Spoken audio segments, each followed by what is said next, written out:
જો કોકનો વાસડો છૂટી ગયો રે માણા જેવો અવાજ લે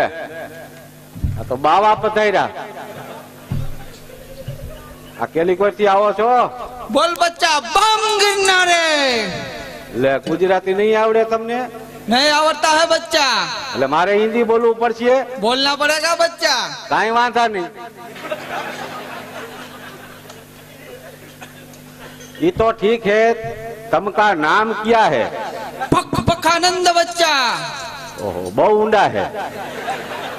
और तुमका गुरु का नाम पदानंद बच्चा नहीं लीधा जेवा है ये तो ठीक है